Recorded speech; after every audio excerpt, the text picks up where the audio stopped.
Friends, जब भी आपको इस प्रकार का प्रश्न देखने के लिए मिले तब आपको क्या करना है, चलिए समझते हैं।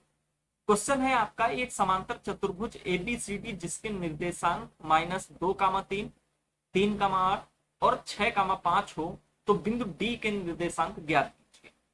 ठीक है, सिंपल सा क्वेश्चन है, अच्छा सा फंडा है। सबसे पहले हम इसका फंडामेंटल तरीका मेथड समझेंगे, देन हम ट्रिक पर आएंगे। तो फंडामेंटल तरीका क्या है, आइए समझते हैं। कोऑर्डिनेट्स आपको तीन शीर्ष के तीन वर्टेक्स जो आपको दे रखे हैं पैरेललोग्राम के समांतर चतुर्भुज के, तो उसके शीर्ष के निर्देशांक हैं -2, 3, 8 और 6, 5।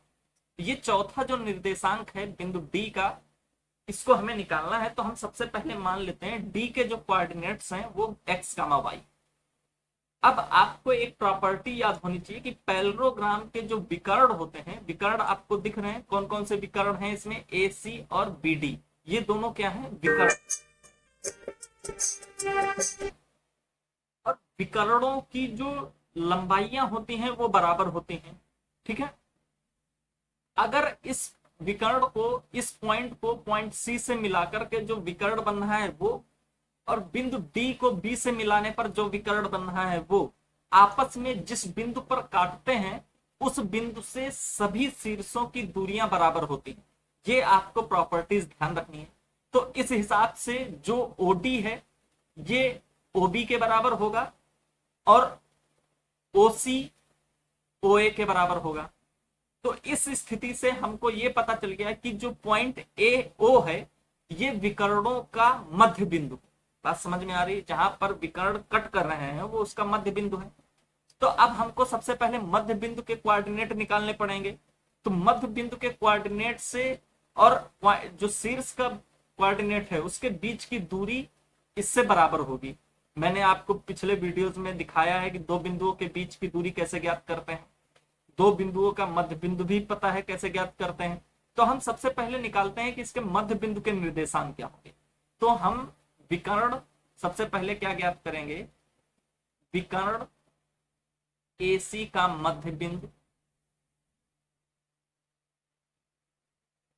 निर्देशांक। मध्य बिंदु के निर्देशांक कैसे ज्ञात करेंगे, ए के कोऑर्डिनेट्स क्या है, -2, 3 और सी के कोऑर्डिनेट्स हैं 6, 5। तो इनके मध्य बिंदु के निर्देशांक पी और क्यू क्या होंगे, x1 + x2 क्या होता है formula, x1 + x2/2 and y1 + y2/2, यही फार्मूला होता है ना।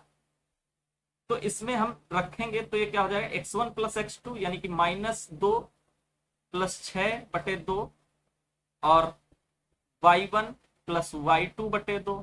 तो ये कितना हो जाएगा, यहां से 4/2 यानी कि 2 और 5, 3, 8/2 यानी कि 4। तो यहां से आपको मध्य बिंदु के जो कोऑर्डिनेट निकल के आए पी और क्यू के, वो क्या निकल के आए हैं, 2, 4।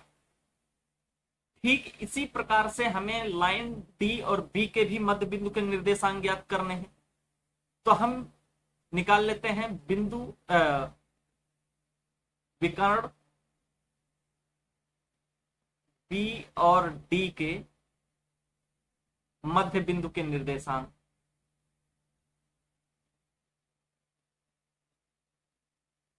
तो बी और डी, बी पॉइंट क्या है आपका 3, 8 और डी पॉइंट आपको पता नहीं है तो हमने मान लिया x, y। अब इन दोनों बिंदुओं के मध्य बिंदु के निर्देशांक भी क्या है, p और q है। तो p q इनका भी निकाल लीजिएगा।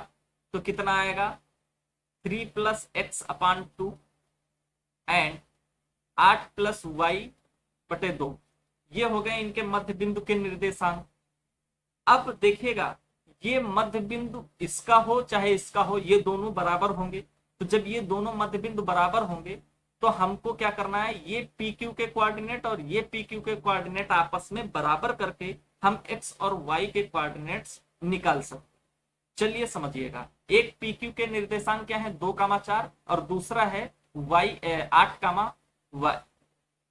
तो जो पी क्यू के कोऑर्डिनेट्स थे दोनों विकर्णों के, उनको हम आपस में बराबर करते हैं। तो बराबर करने पर हम क्या पाते हैं, ये p की वैल्यू कितनी है, 2, यानी कि p की वैल्यू इसमें कितनी है, 2 और q की वैल्यू कितनी है, 4। इसी तरह से इसमें p की वैल्यू क्या आ गई 3 प्लस एक्स अपान 2 और q की वैल्यू क्या आ जाएगी 8 प्लस वाई अपान 2। अब हम इन दोनों को आपस में बराबर करते हैं। p is equal to P, इधर ये क्या हो जाएगा 2 बराबर 3 प्लस एक्स बटे 2, तो ये कितना हो गया 4 बराबर 3 प्लस एक्स। इस तरह से x बराबर 1। यहां तक समझ में आ गया, ये x कोऑर्डिनेट का आ गया। अब इसी तरह से हम इसको क्या करेंगे q बराबर y 4, तो 4 बराबर 8 प्लस y बराबर 2। इस तरह से 4 दूनी 8 प्लस 8 y, ये कितना हो जाएगा y बराबर 0। तो इस तरह से हमने क्या कर लिए x और y के कोऑर्डिनेट हमने फाइंड आउट कर लिए पॉइंट D के निर्देशांक x कामा y थे। इस प्रकार हम कह पाएंगे कि जो चौथा निर्देशांक है वो क्या है 1 कामा 0। ये था आपका फंडामेंटल तरीका। अब हम समझते हैं इसकी ट्रिक क्या है, कैसे ट्रिक के माध्यम से इसको सॉल्व करेंगे।